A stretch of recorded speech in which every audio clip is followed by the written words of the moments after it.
Assalamualaikum warahmatullahi wabarakatuh.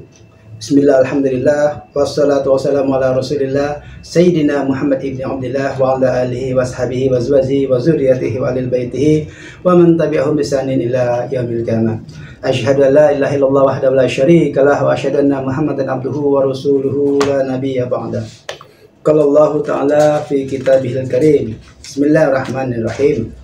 Li'ila fi Quraisyin ila fihim rihlata syita'i was-sayf falyabudu rabb hadzal bait allazi ad'amahum min ju' wa amanahum min khauf. Sadaqallahu azim.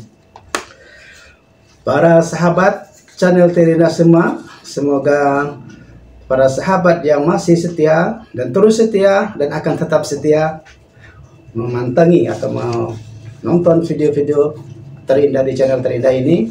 Semoga Allah Subhanahu wa taala melimpahkan kita semua kesehatan lahir ya wal batinah, kebahagiaan lahir ya wal batinah, berikan kesejahteraan lahir wal batinah, dan diberikan umur yang panjang, umur yang barokah untuk beribadah kepada Allah Subhanahu wa taala, dan diberikan rezeki yang melimpah, yang halalan thayyibah, dan juga untuk beribadah kepada Allah Subhanahu wa taala. Dan semoga kita semua bisa mengakhiri hidup yang fana di dunia ini dengan husnul khotimah. Amin ya rabbal alamin. Para sahabatku Terina semuanya, pada video kali ini lagi saya akan tetap membahas tentang kehidupan sosial, politik, serta budaya di tengah-tengah masyarakat kita, yaitu bangsa tercinta Republik Indonesia ini. Oke para sahabat, pada video yang lalu saya membuat cerita-cerita tentang politik kita, bahwa utusan dari neraka itu dikirim ke negeri tercinta Indonesia ini untuk memberikan pelajaran kepada bangsa Indonesia ini, kepada rakyat Indonesia ini, dan juga untuk mengintrospeksi bangsa kita agar kedepannya kita tidak terjerumus lagi oleh kedustaan-kedustaan, oleh kebohongan-kebohongan yang sering kali dan tetap melanda dan tetap menghiasi kehidupan bangsa Indonesia hingga hari ini. Kita adalah sebuah bangsa yang dari zaman dahulu dikenal sebagai bangsa yang ramah tamah, sopan santun, serta kemah lipah roh Cinawi katanya. Dan sayangnya di akhir-akhir ini, khususnya dari sisi sopan santun, dari sisi moralitas bangsa kita, semakin hari semakin menunjukkan kebobrokan kita, di mana kedustaan, di mana kebohongan-kebohongan, di mana rekayasa-rekayasa, serta dusta-dusta itu telah menjadi kehidupan kita sehari-hari pada semua lini kehidupan berbangsa dan bernegara di Indonesia ini. Dari kehidupan rakyat kecil, dari perkampungan, dari perdesaan hingga sampai perkotaan, hingga metropolitan sekalipun, kita sering kali mendengar rekayasa-rekayasa, dusta-dusta, serta kebijakan-kebijakan yang juga dibalut dengan bohongan, dengan kedustaan, dan juga dengan nafsu birahi untuk meraih kekayaan sepihak dan golongan tertentu saja. Nauzubillah. Sebenarnya itu suatu hal yang sangat kita sama-sama rasakan, dan mungkin ketika para pemirsa melihat channel ini, juga menonton channel ini, juga merasakan dan coba untuk ikut mengintrospeksi diri kita. Apakah kita termasuk orang yang juga ikut berdusta, ikut merekayasa atau markup dalam segala hal, atau dalam banyak hal, atau hanya dalam beberapa hal. Tapi setidaknya kalau kita mau jujur kepada diri kita sendiri, dari hal yang terkecil, setidaknya setiap individu manusia Indonesia yang telah dewasa itu mau mengintrospeksi bahwa ada dusta di dalam diri kita masing-masing. Oke. Tapi pada video ini kita akan membahaskan sebuah dusta, sebuah rekayasa, sebuah markup, sebuah cawe-cawe, sebuah kong kali kong yang diketahui bersama tetapi tetap dijalankan secara bersama. Sebuah contoh yaitu seperti kita sama-sama ketahui di channel-channel media sosial, channel-channel media mainstream lainnya, bahwa kita baru saja mendengar berita tentang sebuah perusahaan raksasa yang bernama Sritex itu telah dinyatakan pailit, telah dinyatakan gulung tikar karena tidak mampu membayar hutangnya kepada negara yang jumlahnya ratusan triliun rupiah itu. Kalau kita melihat ke belakang bahwa apa dan kenapa Sritex itu bisa bangkrut, sebuah perusahaan raksasa yang dinyatakan telah melampaui generasi kedua, bahkan akan memasuki generasi ketiga daripada perusahaan pemilik Sritex tersebut. Akan tetapi di akhir-akhir ini justru mereka gulung tikar, dan itu sebuah hal yang tidak bisa dihindari lagi, karena apabila sebuah perusahaan telah mencantumkan dirinya telah terlibat terlalu banyak dengan dunia politik, maka inilah yang akan terjadi, sebuah jebakan politik dengan jebakan hutang yang terlalu berlimpah sehingga tidak mampu bayar. Belum lagi ditambah dengan suasana perekonomian mikro kita di Indonesia maupun makro secara internasional yang semakin memburuk, baik secara karena COVID, karena lain sebagainya dan lain sebagainya. Akhirnya Sritex gulung tikar. Ini kita sama mendengar sebuah berita bahwa Sritex menggulung tikar ini dan diberikan bantuan yang berlimpah, puluhan bank negara memberikan pinjaman kepada Sritex, meskipun pada waktu itu Sritex sudah tidak mampu bayar. Tapi tentu, kenapa sebuah perusahaan yang tidak mampu bayar hutang tetap digelontorkan hutangnya dari bank, bahkan bank negara? Itu karena ada disinyalir pada tahun 2020 itu pinjaman itu mengatasnamakan atau di backup oleh pangeran-pangeran di negeri kita ini, dimana kita ketahui bahwa pada waktu itu pangeran kita adalah anaknya presiden kita, dan mereka memberikan suatu karpet khusus untuk menggelontorkan hutang kepada Sritex tersebut, sehingga banyak puluhan bank baik swasta apalagi negeri menggelontorkan hutang yang sangat besar. Pada waktu itu yang kita sama-sama kenal, di mana markupnya terjadi. Pertama, markupnya adalah bahwa Sritex itu tidak mampu bayar dengan dari hutang bank, baik hutang bank negeri maupun hutang bank swasta. Tetapi pinjaman yang jumlahnya triliunan itu tetap digelontorkan. Karena apa? Karena ada orang besar, karena ada pengaruh daripada keluarga presiden pada waktu itu untuk memberikan karpet merah, sehingga semakin beban Sritex semakin besar. Terlebih lagi kita masih mengingat peristiwa itu bahwa ada bansos ketika itu menterinya adalah Juliari dari PDIP, yang mana bansos yang akan digelontorkan itu seharusnya adalah untuk dikerjakan oleh para UMKM yang ada di negeri ini.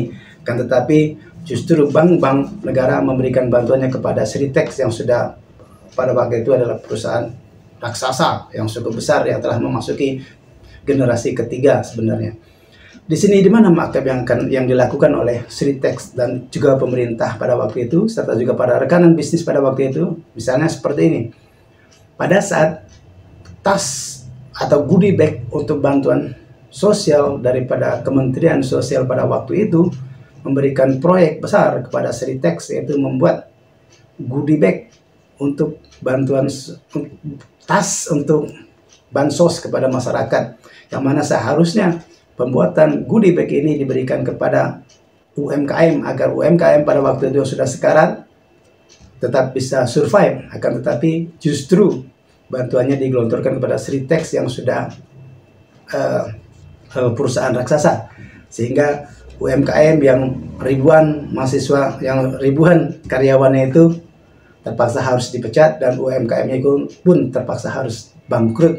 Karena apa? Tidak digelontorkan bantuan kepada mereka. Justru bantuan itu diberikan kepada Sritex, dan Sritex pun justru tidak mampu untuk memenuhi kebutuhan goodie bag ini. Dimana disinyalir atau setelah terbukti di media-media massa bahwa markup daripada harga yang dilakukan oleh Sritex itu juga sangat berbeda. Dimana dari produsen UMKM atau Sritek itu sendiri, sebenarnya satu buah goodie bag itu harganya hanya Rp6.500 per satu goodie bag. Akan tetapi Sritek memberikan kepada pemerintah pada waktu itu satu goodie bagnya adalah Rp12.300. Jadi di sini ada selisih sebanyak Rp5.800 untuk satu goodie bag. Kemudian yang jadi pertanyaan adalah kemanakah yang Rp5.800 ini untuk satu goodie bag yang dikalikan 10 juta goodie bag yang harus dicetak oleh Sritek pada waktu itu. Jadi ada rekayasa di sini yang akan saya sampaikan adalah rekayasa harga atau markup harga. Harga yang Rp6.500 itu satu buah goodie bag itu sebenarnya produsen sudah ada untung dari sana. Tetapi Sritek membuat harga Rp2.300. Berarti ada selisih Rp5.800 untuk satu goodie bag. Artinya ada dua kali keuntungan di sana. Pertanyaannya, kemanakah kelebihan keuntungannya itu tadi? Berbagi kepada siapakah Sritek tersebut? Wallahu a'lam bishawab. Tetapi itu baru sampai kepada Sritek. Akan tetapi Kemensos sendiri membuat harga yang untuk satu buah goodie bag sebesar Rp15.000. Sementara harga produksinya dengan sebenarnya satu goodie bag Rp6.500 itu pun sudah ada keuntungan dari Rp6.500 tersebut. Akan tetapi lagi-lagi Kemensos pada waktu itu tahun 2020 di bawah Juliari, Menteri Sosialnya, membuat harga Rp15.000, dan Rp15.000 inilah yang dimintakan anggarannya dari pemerintah kita pada waktu itu. Jadi kita bisa lihat selisihnya yang sangat-sangat luar biasa.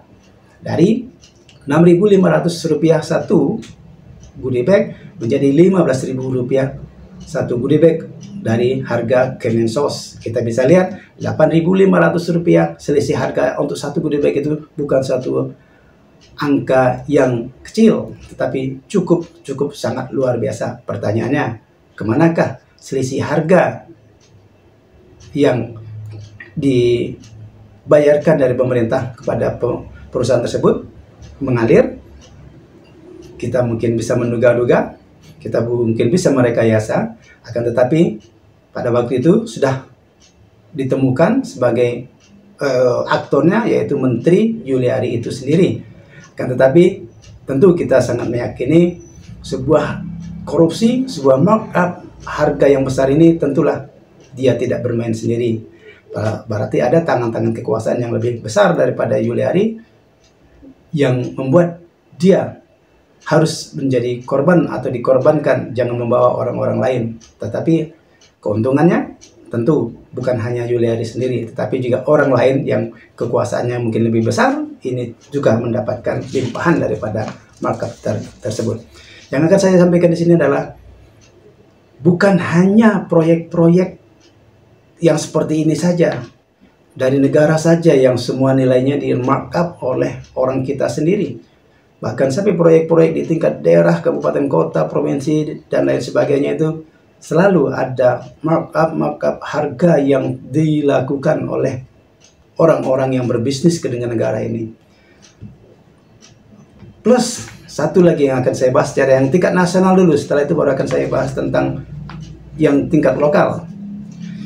Satu lagi markup yang secara tingkat nasional telah kita sama-sama pahami, tetapi kita sangat miris mendengarnya dan sangat rasa sakit hati dan sangat kecewa kenapa bangsa ini dikelola dengan kebohongan, dengan kedustaan, dengan markup dan dengan kong kali kong yang nauzubillah min dzalik. Dampaknya sebenarnya sangat buruk. Tetapi proses seperti ini, tetapi praktek seperti ini tetap berlangsung seperti kita tidak menghiraukannya. Sebenarnya ini adalah suatu penyakit sosial, penyakit jiwa daripada bangsa kita yang suka memarkup, yang suka memanipulasi dan suka merekayasa dari hal yang seharusnya sehingga tidak menjadi seharusnya, tetapi itu tetap dianggap biasa-biasa saja.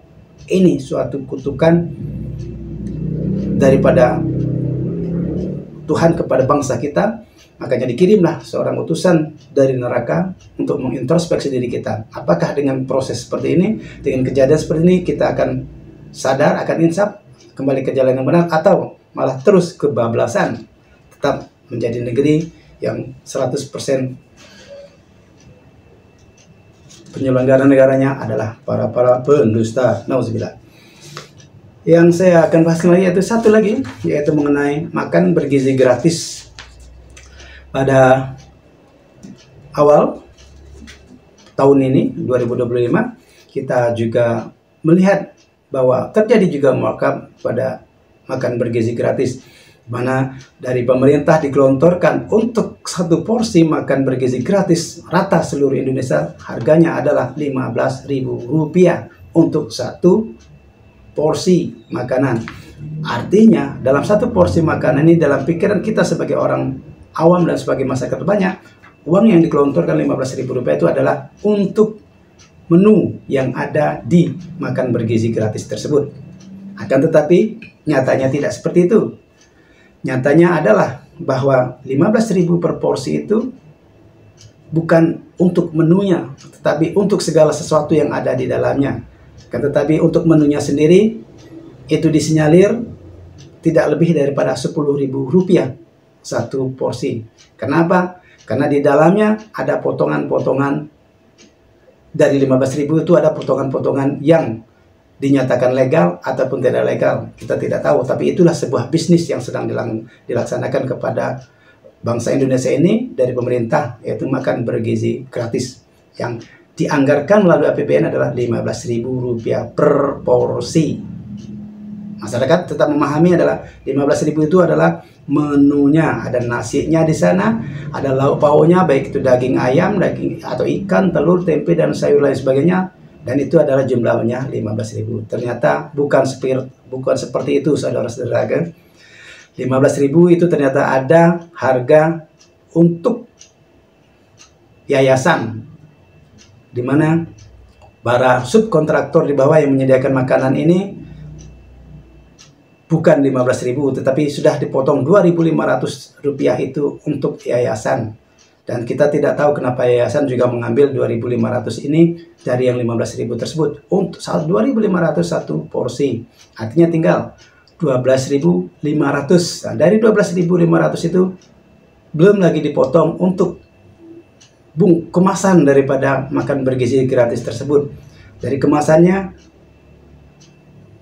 juga dipotong. Pokoknya yang intinya semurah-murahnya itu Rp7.500 untuk harga daripada menunya itu sendiri. Jadi kita bisa bayangkan makan Rp7.500 itu apakah bergizi, apakah tidak bergizi, ataukah malah semakin membuat kita repot. Kenapa menggelontorkan uang yang sebanyak itu, tetapi ternyata makanannya tidak bergizi karena hanya bernilai Rp7.500. Jadi Rp7.500 itulah yang sampai ke mulut-mulut siswa-siswa kita yang sudah tercover. Tapi tentu tidak seluruh Indonesia, anak SD, SMP, SMA tercover seluruhnya. Ada banyak provinsi, banyak sekolah-sekolah yang tidak mendapatkan program makan bergizi gratis meskipun hanya Rp7.500. Jadi kita bisa bayangkan, negara menggelontorkan dari APBN sebesar Rp15.000 satu porsi, tetapi ternyata yang sampai ke masyarakat hanya Rp7.500. Apakah itu bukan sebuah rekayasa? Apakah itu bukan sebuah manipulasi? Apakah itu bukan suatu bentuk korupsi-korupsi yang legal dilakukan di Indonesia? Dan itulah Indonesia. Banyak kawan-kawan yang saya kenal sebagai kontraktor-kontraktor atau subkontraktor dengan pemerintah selalu mengeluhkan ketika dia akan mendapatkan tender. Ini kita lari lagi pembahasan kepada yang tingkat-tingkat yang lebih kecil lagi, bukan tingkat nasional, tingkat kabupaten kota misalnya, provinsi termasuk.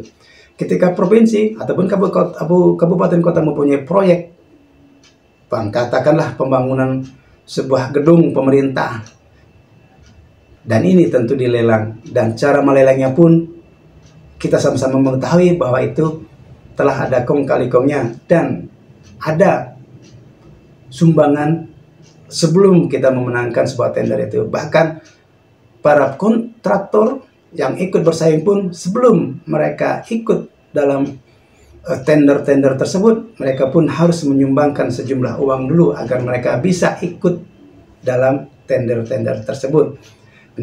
Minimalnya memasukkan sekitar 15% dari harga tender itu kepada pemerintah. Padahal proyek belum tentu berjalan, belum tentu dapat di dia. Dan ini suatu hal yang dinyatakan wajar. Coba tanya para proyektor, para kontraktor ini yang ikut berkompetisi memenangkan tender kepada pemerintah. Itu keluhannya sama. Harus ada semacam sajen di depannya dulu untuk pemerintah agar mereka menang dalam tender tersebut. Ketika dalam menang tender tersebut, kita sama mengetahui, sama seperti tender-tender nasional ini makan bergizi gratis maupun kemarin bansos itu, terhadap pembangunan di tingkat daerah pun sama. Misalnya plafon daripada sebuah pembangunan gedung untuk negara, untuk gedung pemerintah, totalnya adalah 1 miliar misalnya, sebuah contoh saja, ini sangat kecil memang, 1 miliar. Tetapi dari 1 miliar yang dianggarkan dari APBD itu, pembangunan untuk bangunan tersebut tidak mencapai 1 miliar. Kenapa? Sekian persen, minimalnya 15% itu dari 1 miliar itu sudah menguap, belum dipakai untuk melakukan kegiatan daripada pembangunan gedung itu sendiri. Jadi kita lihat bisa dari 1 miliar sudah ada sekitar 150 juta rupiah hilang tanpa bekas. Ini hanya sebuah contoh ya, dari proyek yang lebih besar lagi ceritanya. Jadi dari 1 miliar kita sudah hilang minimalnya 15% dari itu. Dari tersisa 850 juta itu, itulah yang diharapkan oleh pemerintah agar sebuah gedung itu berdiri sebagaimana mestinya. Tentu kita bisa melihat dengan semakin sedikitnya itu dari sisi para kontraktor, tentu mereka akan mencari untung. Tentu yang dia makan adalah kualitas daripada bangunan itu sendiri. Baik itu kualitas semennya, kualitas bangunannya yang seharusnya menurut yang sebenarnya adalah, misal katakanlah untuk sebuah adukan semen itu misalnya 1:6, tapi mereka akan mengubahnya itu menjadi yang luar biasa rendahnya. Artinya kualitas pasti yang dimakan oleh para kontraktor tersebut. Kenapa? Biaya yang di plafon dari pemerintah 100% ternyata turun ke mereka tidak 100%. Kenapa? Menguap. Belum lagi nanti biaya ini, biaya itu dan sebagainya, pajak dan lain sebagainya. Artinya dengan yang uang tersisa itu, itulah mereka membangun. Artinya sebuah gedung itu paling pol sekitar 400 atau 500 juta. Itu pun pasti belum selesai karena ada finishing dan lain sebagainya, tentu mengharapkan daripada anggaran tahun-tahun berikutnya. Ini suatu praktek yang sering kali terjadi dan memang sudah menjadi tradisi di negeri kita ini, dan itu dia dianggap maklum dan itu dianggap biasa. Nauzubillah. Jadi rekayasa di negeri ini, kita membohongi kita sendiri, kita mendustai kita sendiri, kita mengkhianati anak bangsa kita sendiri, mengkhianati generasi yang akan datang. Ini telah menjadi suatu hal yang biasa di negeri kita yang kita sama-sama cinta ini. Melalui video singkat ini, saya sebagai salah satu anak bangsa dan saya adalah seorang pendidik, tentu saya akan mengutamakan untuk menegakkan moralitas kita. Apapun profesi Anda, jujurlah. Kalau kita tidak bisa jujur, lebih baik Anda melakukan hal-hal yang untuk pribadi Anda saja sendiri. Jangan melakukan ini terhadap yang berdampak kepada orang lain. Suatu bangunan, suatu proyek yang besar itu berdampak kepada orang lain. Ketika kualitasnya Anda makan, tentu akan membahayakan orang tersebut. Sebagaimana kita pernah mendengar, proyek makan bergizi gratis itu telah menelan korban. Ada nasinya yang sudah basi, ada yang lauknya belum masak, ada yang kurang inilah, kurang itu. Kenapa? Itu suatu konsekuensi daripada sebuah harga yang telah direduksi secara sengaja, sehingga yang penting mereka sampai ke sekolahan memberi makanan itu dengan kualitas yang ala kadarnya, bahkan ada yang keracunan. Nauzubillah. Ini semua suatu hal yang berkelindan dari atas hingga ke bawah, sehingga terus bergulir. Itulah Indonesia. Suka mengkhianati diri sendiri, suka menganiaya diri sendiri. Makanya datanglah utusan dari neraka untuk mengingatkan kepada kita bahwa betapa sakitnya ketika kita dikhianati. Utusan dari neraka, dia mengkhianati dengan kita dengan segala kebohongannya, dengan segala keangkuhannya untuk menegakkan dinasti dia. Dia dan kawan-kawannya dan kru-krunya dan kroni-kroninya dan kroco-kroconya itu membuat suatu peradaban yang baru, bahwa mereka tak peduli dengan segalanya. Mereka membangunnya dengan segala kebohongan, dengan segala kedustaan. Dan itulah Indonesia. Sadar atau tidak sadar, mau ataupun tidak mau, para pemirsa yang nonton video ini, coba introspeksi diri kita. Apakah ada kebohongan, kedustaan yang pernah kita lakukan? Jawabannya, saya yakin ada. Tapi berbeda dalam sisi prosentasenya. Ada yang 90%, ada yang 50%, ada yang 10%, ada yang 1% sekalipun dia tetap melakukan sebuah kebohongan. Jadi negara kita saat ini, mudah-mudahan Pak Prabowo kedepannya jangan banyak berwacana lagi, pangkaslah semua kebohongan-kebohongan tersebut, termasuk pemerintahan Pak Prabowo jangan mempraktekkan kebohongan untuk melaksanakan roda pemerintahan ini. Semoga Pak Prabowo mendengar, atau para kru-krunya Pak Prabowo mendengar, agar kejujuran dalam mengelola negeri ini, apa yang digembar-gemborkan oleh Bapak secara heroik tersebut, bisa kami nikmati, bisa kami rasakan secara langsung. Semoga Pak Prabowo diberikan kesehatan lahir dan batinnya, diberikan kekuatan untuk memimpin negeri ini, dan semoga Pak Prabowo dijauhi dari para pengkhianat-pengkhianat, meskipun para pengkhianat itu saat ini masih mendukung Bapak. Sepertinya dia akan membuat sebuah pola baru agar Bapak tetap tidak bisa berkonsentrasi membangun negeri ini. Tapi kami sebagai rakyat, kami mendukung Bapak secara full, karena kami yakin melalui Bapak dan kebijakan Bapak bisa membawa negeri ini kepada sebuah kehidupan yang baru. Billahi taufiq wal hidayah. Wassalamualaikum warahmatullahi wabarakatuh. Thank you for watching.